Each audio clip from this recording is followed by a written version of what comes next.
नमस्कार, youth connecting India में आपका स्वागत है। संसद में पारित हुए किसानों से संबंधित 3 विधेयकों ने कोरोना काल में घरों में सिमटी सुखड़ी राजनीति को सड़कों पर ला खड़ा किया है। कृषक उपज व्यापार एवं वाणिज्य विधेयक, कृषक मूल्य आश्वासन के साथ कृषि सेवाओं हेतु अनुबंध विधेयक और आवश्यक वस्तु विधेयक नामक तीनों विधेयकों का जन्म 5 जून 2020 को अधिनियमों के रूप में हुआ था।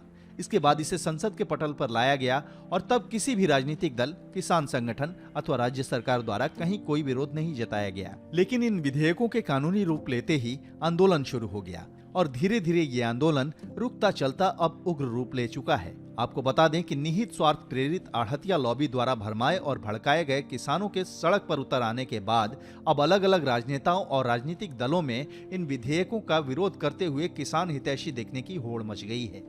अकेले पंजाब में 28,000 आढ़ती हैं। उनकी पहुंच और प्रभाव न सिर्फ किसानों तक सीमित है, बल्कि राजनीतिक दलों में भी उनकी अच्छी पैठ है। यह आढ़तिया लॉबी द्वारा प्रायोजित और वोट बैंक की राजनीति से प्रेरित विरोध है। इसलिए इस कानून के बनने के बाद और प्रदर्शन शुरू होने के साथ महाराष्ट्र के 2 बड़े किसान नेताओं राजू शेट्टी और अनिल घनावत ने इन कानूनों का स्वागत किया।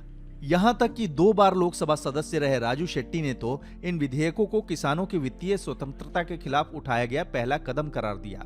ऐसे में देर सवेर जब किसानों को वास्तविकता का ज्ञान होगा तो इन दलों का वोट बैंक का गुणागणित गड़बड़ा जाएगा। वास्तव में ये विधेयक कृषि उपज की विक्रय व्यवस्था को व्यापारियों आढ़तियों से मुक्त कराने का मार्ग प्रशस्त करेंगे।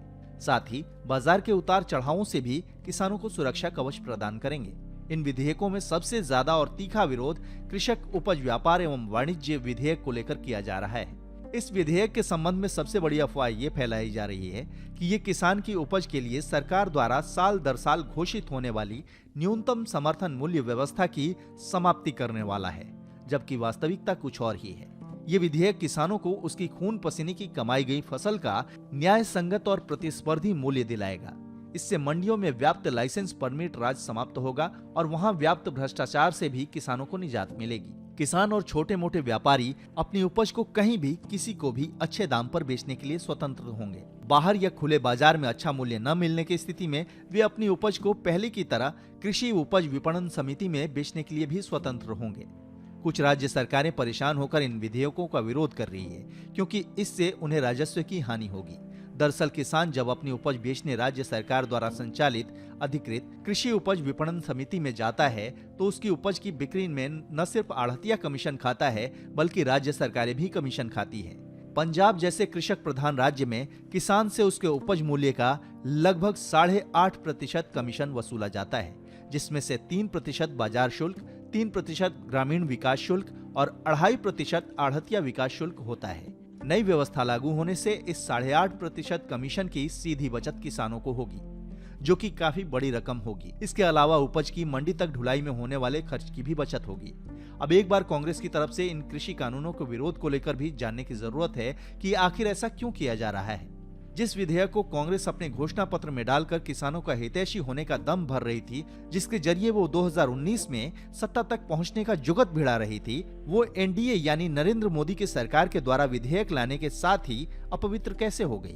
वही एपीएमसी एक्ट किसान विरोधी कैसे हो गया? कांग्रेस इस कानून का विरोध कर अपने ही जाल में फंसती नजर आ रही है। 2013 में वो दिन भी याद है जब खुद राहुल गांधी ने कहा था कि कांग्रेस पार्टी के शासन वाले 12 राज्य अपने यहाँ फल और सब्जियों को एपीएमसी एक्ट से बाहर करेंगे। All Congress ruled states will, by 15th January 2014, delist fruits and vegetables from their respective agriculture produce marketing committees, APMC acts, so that the farmers have a choice of where to sell their produce and consumers will get the benefit of lower prices. यानी कि अभी APMC के act में states के अंदर जो list है उसके अंदर फ्रूट्स और वेजिटेबल्स भी शामिल हैं, तो इसलिए बगैर लाइसेंस के और बगैर आढ़तियों के और बगैर एपीएमसी मार्केट्स के उसको बाहर नहीं बेचा जा सकता।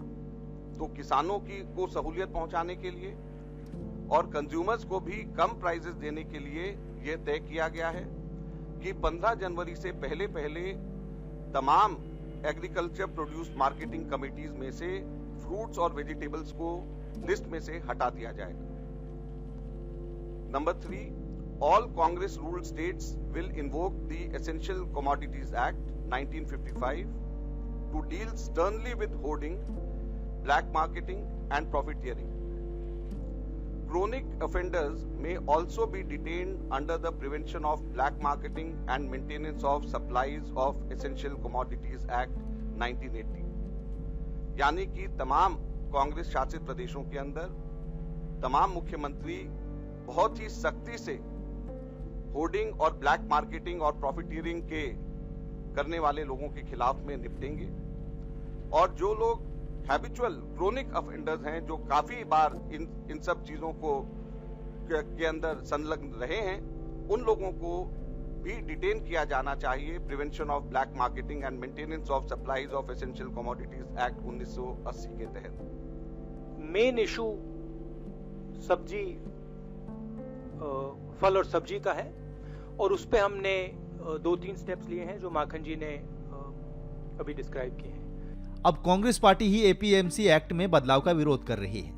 नरेंद्र मोदी के सरकार ने किसानों के लिए अपनी उपज को एपीएमसी मंडी में बेचने की बाध्यता खत्म कर दी तो कांग्रेस को लगने लगा कि ये किसानों के साथ धोखा है।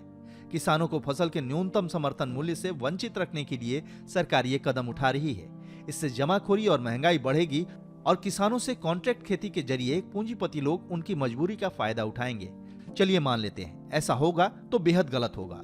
अन्नदाता सुखी भव के सिद्धांत पर इसका बुरा प्रभाव पड़ेगा। लेकिन जब प्रधानमंत्री नरेंद्र मोदी ने देश के सभी किसानों को भरोसा दिलाया है कि न्यूनतम समर्थन मूल्य की व्यवस्था समाप्त नहीं होगी और बनी रहेगी। प्रधानमंत्री मोदी ने कहा कि नए कृषि कानून में एमएसपी को लेकर दुष्प्रचार किया जा रहा है, वो सरासर झूठ है और किसानों के साथ धोखा है। तो फिर विपक्ष इस मामले पर झूठ क्यों फैला रहा है? इस कानून में ये व्यवस्था की गई है कि किसान अब जहां चाहे अपनी फसल बेच सकता है। कांग्रेस कह रही है कि इसके पीछे सरकार का मकसद न्यूनतम समर्थन मूल्य की व्यवस्था को खत्म करना है। हालांकि खुद प्रधानमंत्री मोदी एमएसपी की व्यवस्था को खत्म करने से इनकार कर चुके हैं। आज कांग्रेस पार्टी एपीएमसी एक्ट को लेकर सरकार का विरोध कर रही है, लेकिन 2013 में इसका समर्थन कर रही थी। इतना ही नहीं, 2019 के लोकसभा चुनाव के लिए पेश किए गए घोषणा पत्र में कांग्रेस पार्टी ने एपीएमसी एक्ट को खत्म करने की बात कही थी। नरेंद्र मोदी सरकार ने उसी घोषणा को लागू किया तो कांग्रेस ने इसका विरोध करना शुरू कर दिया। कुछ ऐसा ही कांग्रेस ने जीएसटी लागू करते समय भी किया था। इस पूरे मामले पर कांग्रेस पार्टी की पोल पार्टी से बर्खास्त किए जा चुके नेता संजय झा ने खोलकर रख दी। एक्ट में बदलाव के खिलाफ कांग्रेस के विरोध पर संजय झा जमकर बरसे थे। संजय झा ने कहा था कि कांग्रेस पार्टी ने 2019 के लोकसभा चुनाव के घोषणा पत्र में एपीएमसी एक्ट को खत्म किए जाने की बात कही थी और मोदी सरकार ने किसान बिल में यही किया। संजय झा ने कहा कि इस मुद्दे पर भारतीय जनता पार्टी और कांग्रेस की सोच एक ही है। अब ऐसे में ये सोचना जरूरी है कि एक ही कानून जिसको कांग्रेस बनाए तो पवित्र और एनडीए सरकार ने बनाया तो किसान विरोधी कैसे हो सकती है। विपक्षी दलों द्वारा फैलाए जा रहे भ्रम से किसानों का आशंकित होना अस्वाभाविक या अकारण नहीं है। आखिर उन्हें पिछले दशकों में अनेकों बार चला गया है, इसलिए आज उनकी ऐसी दुर्दशा है। इसलिए सरकार को आगे आकर 3-4 बिंदुओं पर पूरी स्पष्टता के साथ युद्ध स्तर पर अपनी बात किसानों के बीच रखनी चाहिए। एक तो किसानों को न्यूनतम समर्थन मूल्य और सरकारी खरीद व्यवस्था के यथावत जारी रखने के बारे में आश्वस्त करना अनिवार्य है। दूसरा, उन्हें ये भी समझाने की आवश्यकता है कि ये विधेयक पुरानी विक्रय व्यवस्था की समाप्ति न करके उसके बरक्स एक और अधिक सुविधाजनक, किसान हितैषी और बंधन मुक्त व्यवस्था का विकल्प प्रदान करेगा। उन्हें इन दोनों व्यवस्थाओं में से जब जिसे चाहें अपनी सुविधा अनुसार चुनने की आजादी होगी। इसके अलावा किसानों की एक बड़ी चिंता किसी विवाद की स्थिति में न्यायालय जाने के विकल्प का प्रावधान न होने को लेकर भी है। अतः किसानों के निर्णय से असंतुष्ट होने की स्थिति में न्यायालय जाने का विकल्प भी सरकार को खुला रखना चाहिए। ऐसे ही जरूरी और लेटेस्ट खबरों के लिए हमारे साथ जुड़े रहिए और हमारे चैनल को लाइक, शेयर और सब्सक्राइब कीजिए। धन्यवाद।